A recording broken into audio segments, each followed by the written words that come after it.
I'm Vin. I'm Sori. And we're about to do a band that we've never done before.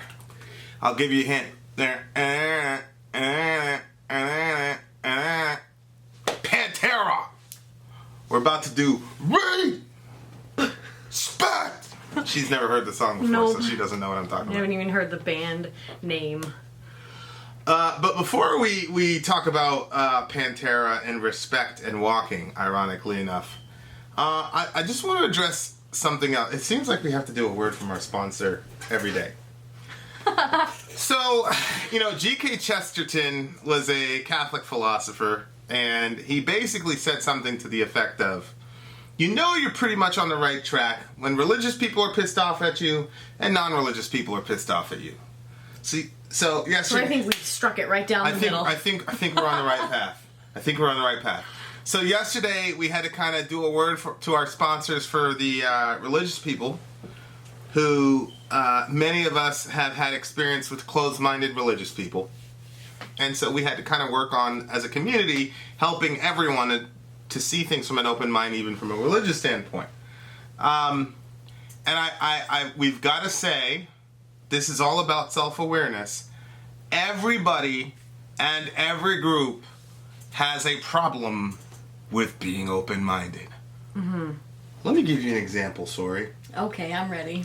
So there I am watching Attack on Titan with the kids. Yep. Parents of the Year. And I'm looking through our comments, because we like to comment to our community. And I heard, and somebody says, no bullshit. You're going to lose me if you keep saying positive shit about Trump. What? What? Well, lie, it's true. That's what they Did you said. even say anything positive about Trump? Well, remember with the Megadeth thing, because there's a Megadeth Metallica jihad. There's the East Coast, West Coast, between Bloods and Crips, between Metallica and Megadeth. You remember that? Yep. Oh, how could I forget? And so I was talking about how Trump and Kim Jong-un are talking, and so we should follow their example. And I had one of our beautiful brother, I'm sure, basically said, you're going to lose me if you say anything positive about Trump. What happened to open-mindedness? Yeah. Yeah. No, I'm not a fan Are we expressing our opinions? Or? I'm not a fan of Trump. And the thing is, you basically said something after that was like, basically, shame on us that Trump has to be our example and something like that. Yeah, the particular crime I committed was saying anything positive about Trump. Look, I say positive things about Nergal. If I say something positive about Nergal, the Christians are mad at me. I say something positive about Trump, Allahu Akbar. I mean, I can't win with anyone. Look, now, here's my point, and this is I'm going to make a point, and then I'm going to extend an invitation. Okay. Here's our point. Our point is, we have a ton of tribalism in this country, and there is a ton of, and it's definitely within our circle, because we come from evangelicals. I think we have been pretty open in our criticism of our own camp. Absolutely. And we went on extended discussions about closed-mindedness and hypocrisy within our own camp, and it seems to me that folks in other camps need to practice some self-awareness. I don't want to lose anyone. I don't want to lose one subscriber. I am happy every time my phone, boop, we have another subscriber. But there's no way in the world that anyone, for any reason, is going to tell me or her what to say and what not to say in order to keep a subscriber. Because that contradicts the very point of what we're trying to create as a movement. Remember, it's a village. Right. We got 9,900 people, thank you, by the way, in our village. You trying to tell me none of those people support Trump? And if they do, they don't have a place around the fire? Wrong. Everyone in our group has a place around the fire, including people who support Trump. No, I am not a Trump supporter. Nor am I. But I might become one. But he's done some things that I'm like, okay, all right. Well, I'm not even talking about that. I'm just talking about just the regular. This is rock and roll. Rock and roll is about fucking rebellion. I know. So if you're trying to control me, I might I might say, fucking I might show up with a Make America Great Again hat if you're not careful. Oh my gosh. All right, now here's my extension. We're starting a podcast. We're gonna launch a website soon. My man, you know who you are. You know what you said. I'm not mad at you. I want to extend an invitation for you to come to our podcast and educate us all on the dangers of saying anything positive about Trump. And I'm not saying that tongue-in-cheek. I'm being legit serious. If you believe there's an actual issue with that, influence me. I can have my mind changed. Isn't that true? Absolutely. My mind can be changed. I think we've demonstrated that we're pretty open-minded individuals. Influence me. Don't threaten me. Right. And try to control us. We love everybody. Honestly, that's why we started a podcast. The podcast is for those types of conversations because I want us all to talk. This is a bigger thing than just. I think you guys have figured it out that this is a bigger thing than just a reaction channel. Right. Right. So we say intentionally provocative things because that's rock and roll though. It's rebellion. Trying to make me conform to your. All right, so we will be listening to Pantera. I don't think we're going to do any Megadeth or Metallica this entire week. The Village has spoken. I'm like, what the hell? I know, but we've done a lot of it. Behemoth, Megadeth, Metallica. Listen to something else. So okay. You have spoken. See, that's different. Stuff it's different because the channel belongs to all of us, and it's about the music. And if we get monolithic, we need people to check us and control and control that so that we don't just listen to 3 bands all day. Right, so some control is okay. So that's good. Yeah. We're about that, but don't try to change my entire paradigm of the world. Right. Allahu Akbar. All right, just hit play. All right. I love you. I love you unconditionally, but that was crazy. Let's listen to some Pantera and calm down. Go ahead, hit play. Did you hit play? Is this thing silenced? Yeah. It was. There I was before saying, I set everything up. I can edit this out.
Are you talking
done. You don't let it play out? It's done. You really like that shit, huh? Finish it. Let it finish, man. You have got to have some compassion on somebody who's OCD and likes completion. Okay. Well, now it's complete. Now it's complete. You may now speak. Fita complete. Yeah. All right, go ahead. What This you got? one was fun, and this one I want to listen to turned up. I figured you'd like it. You did? You did. knew. Yeah. How did you know? Because of certain events. It's like a freaking song was written for me to enjoy. It's like they just sat and observed. Okay, all right. Well, there's another chorus. There's another verse. What stuck out to you the most? The respect part. I like that. I love the way they said it. Their voices, when they said respect, their voices were perfect on that part. Very masculine sounding, very serious sounding. Very like, you better do it or else sounding. Are you talking to me? Yeah, you're talking. Are you talking to me? Better walk on home, boy. Okay. Yeah, I really liked it. Musically, it didn't. Okay, I don't know a whole lot about music. It didn't seem like it was like switching all over the place. It seemed like it kind of stayed the same throughout the whole thing. I still liked it, but it wasn't. They wrote that riff. Yeah. They're like, we're gonna make millions of dollars with this riff. Yep. And we're just gonna stand there. But the thing is, for me, like when I'm in like a busy situation, there's a group of people and stuff like that, like this is one of those songs that can be playing and like you're talking and then all of a sudden you'd be like, respect! And then you go back to your discussion with a person and then all of it, like it's so repetitive that you're not gonna like lose your place in it. Like you're like, if you miss the first respect, you're gonna catch the fourth or fifth one anyway. Respect! What? Yeah. What stuck out to you about the lyrics? When it said run your mouth when I'm not around. Yeah, and then whining and like the violin. You cry to weak friends to sympathize. Yeah, that whole thing. That's the thing about human nature, you know, like you're too weak of a person to confront the person yourself. Like you gotta go with other people to talk shit, you know, like be a man or be a woman and go handle the situation. Well, go handle your business, man. Don't have like meetings about people. Don't have meetings about people and all that shit. Behind their back. Just go talk to them. Like be a man, be a woman. What the hell? Right. You know? But it's like a weird situation where like you dislike a person, so you got to get other people to dislike the same person that you dislike, so that you can be validated in your feeling of disliking the person. Yeah. Or so that they can say, oh, he really sucks, because they're only hearing your point of view. Mm-hmm. Well, there's that verse in the Bible that says basically the one story sounds like the true story until the second person comes to investigate. Man, it happens all the time. Yeah. You remember that time we were in that situation and there was literally like a fight was about to break out and like one guy was saying like, I'm gonna muddy the streets with your blood and stuff. Yeah, I remember and I'm that. like looking around, I'm like, there's no way. Vin wasn't there, so I'm like, I'm gonna have to take care of business. So I went up to the biggest guy. There were other dudes there, right? There was. To their shame. There were other dudes there. Sori steps in. The guy was like 6'2". Yeah, I looked up and I'm like, come on, we gotta go. We gotta get outside. Let's go. So I bring him outside. He was ready to put blood on the ground, wasn't he? That's what he said. He said he was gonna muddy the streets with the guy's blood. That's my girl. So I brought him outside, started having a discussion with him, and the whole thing, like, I said, listen, I told him, like, that verse came to my mind. I shared that verse with him. I said, we have to get everybody that was part of this involved and find out if we can figure out what really happened. Turns out, the thing that was supposedly said had been said months ago, and they had already dealt with it. He thought the guy was re-saying the same shit. So he was about to put blood on the ground because he's like, you're not, you know. It's being respect. But it turned out, you know, everybody worked it out. They hugged it out in the end. I was like, whoa, this is crazy. Yeah, wasn't he crying and all that? Yeah. They hugged it out. Yeah, they hugged it out. And see? These people weren't Christians. They were, you know, they weren't Christians. So. I mean, they're real life street people. Yeah. They're real life. Right. Like, not a lot of this. I thought that he was humble.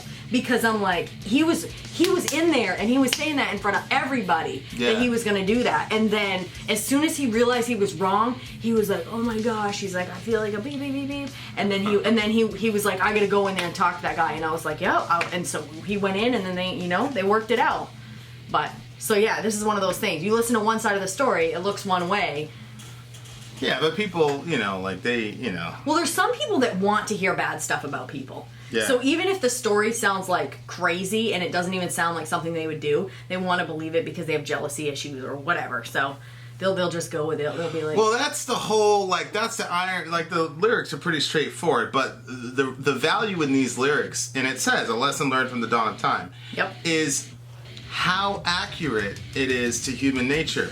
Mm-hmm. Run your mouth when I'm not around. Easy to achieve. You cry to weak friends that sympathize. Can you hear the violins playing your song? Those same friends tell me every word. Tell me you're everywhere. Yep. Yep. So it's like we know these friends that are hearing all of this, gossip and all this weak shit. Instead of saying, yo, that's some weak shit. Now why don't you just go talk to them? You know what I mean? Instead of that, they're going, oh yeah, blah, oh yeah. But then they turn around and go back and gossip behind the back of the gossiper. Right. It's how many real friends do you actually have? People love hearing that shit, and it's one of the frenemy things.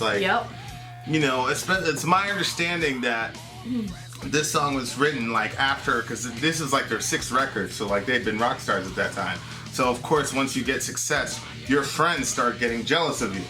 Mm-hmm. And that's one of the things when you start becoming a successful person, the very things that people admire you for, they're also jealous. Yep. So then they're caught in this kind of weird conundrum of admiring you, but also wanting you to have some sort of a downfall. Yep. But at the same time, so they want to hear all that crazy shit that's talked about you, but then at the same time, they want to be in with you, so they go back and tell you, oh, so-and-so was talking shit. That's you know what I mean? So it's just this weird, crazy thing about human nature where the people that we admire, we all secretly want to kill them. But and that's the thing with Jesus, right? He's up there and hey, everybody's like, whoa, this guy's really cool, and 5 days later they kill him. Mm-hmm. Same crowd. Yep. And that's human nature. So here it's these friends, and it's none of them have any real basic respect. And it's who do you think it's respect for? Each other. I don't know. I just thought he was I don't know, respect for yourself to not do that, respect for the other person, respect, just general respect for people. Basic respect. Yeah.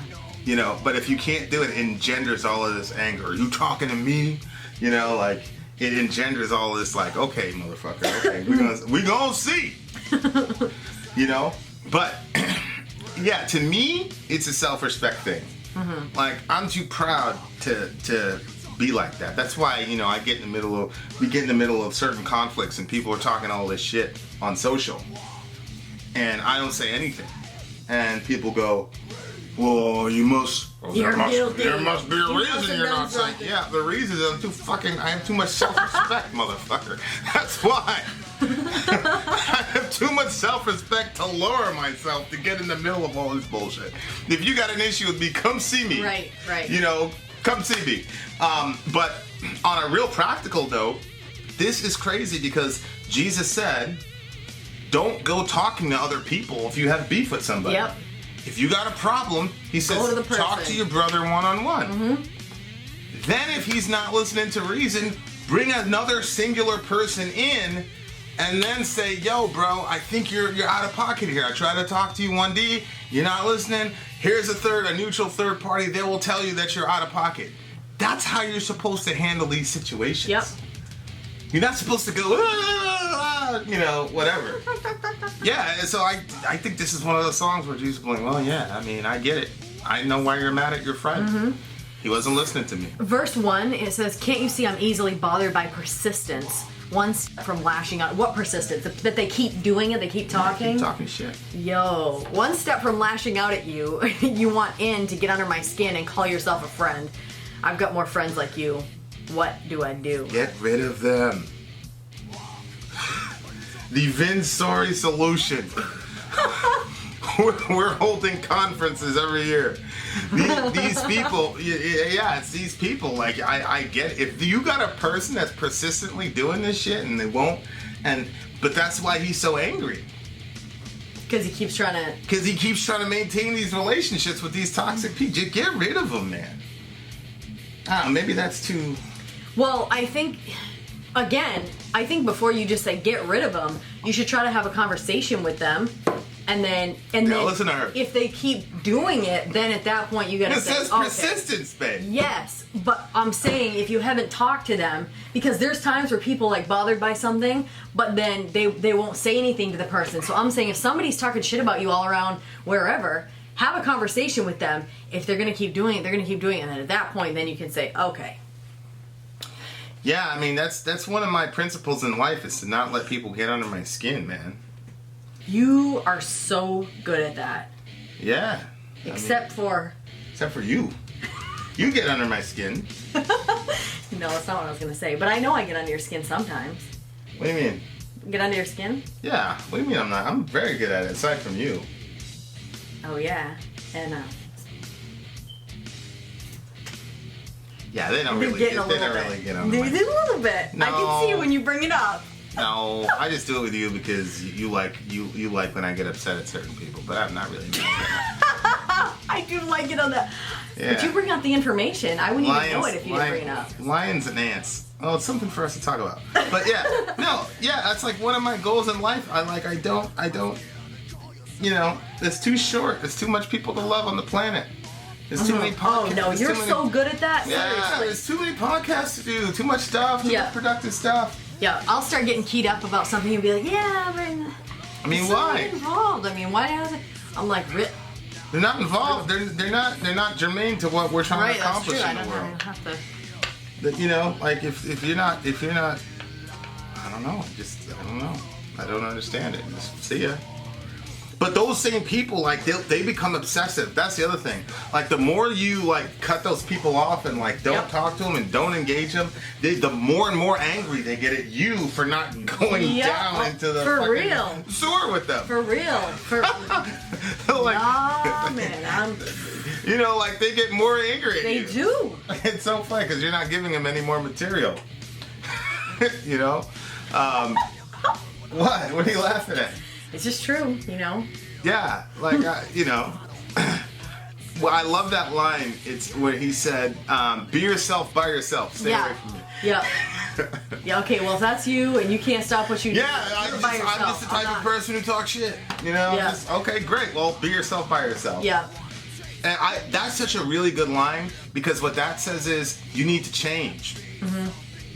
You know, everybody's all on, I'm just going to be myself. Mm-hmm. Well, what if there's, you know, in our worldview, you have flaws in your personality. Mm-hmm. And I have flaws in my personality. Like, for example, I don't like hair and gross stuff. So this one found a hair in her burger. A hair? There was 3 hairs. Can I say where we went? There was a barbershop. Barbershop? It's not a barbershop. There's a barbershop in her hair. In her burger, disgusting. sorry. 3 friggin' hairs in my burger when we left. It's disgusting. I was like, I pulled the first one out. I was like, no way. See, yeah. Go ahead. And then I was like, that's really gross. I really didn't want to have to cook tonight. And I'm like, can I? So I was like contemplating like how grossed out am I on the gross scale. And then friggin' I saw another one. I pulled that one out. So anyway, this is what happened. This is exactly what happened. I'm explaining it so then you can explain how you reacted. Yeah, but I still have my burger. My burger's right there, babe. So the thing's not over yet. Oh my gosh. Anyway, it grossed him out really bad. And I thought you were done eating. Why does it take you so long to eat? Because I'm not a freaking human garbage disposal like some people. I get that thing. I just take the food and just literally, it's gone. It's gone. You're like one of those people from the show. I want my whole thing hot. You're like one of those people from the show. There's this show, Attack on Titans. They just pick people up and eat them in like 2 bites. That's this one. I'm not gonna wait for my food to cool. cool off and get cold. You don't. This freaking burger's been sitting there for 2 hours. Hey, and it'll be there for another 2 hours. We got shows to shoot. But like, anyway. so I'm driving. She starts talking to me about this hair, and she's pulling this hair out, right? And it was real. And then she starts going into these details. Now I have a very, very graphic mind. I have like a semi-photographic I know memory. this, but I was focused on my own burger and the hairs. Yeah, I've got a semi-photographic memory, so like I see everything in pictures, you know. So all I'm seeing, and anytime it's about food, I always picture it in my mouth. So she's like, and she knows this. You know this. Like she'll yell at the kids. The kids will be like, "Dad, I farted 15 times," and she'll be like, "Shut up! Don't say that around your father." Yeah, the dog threw up and he's eating it. Yeah. I'm like.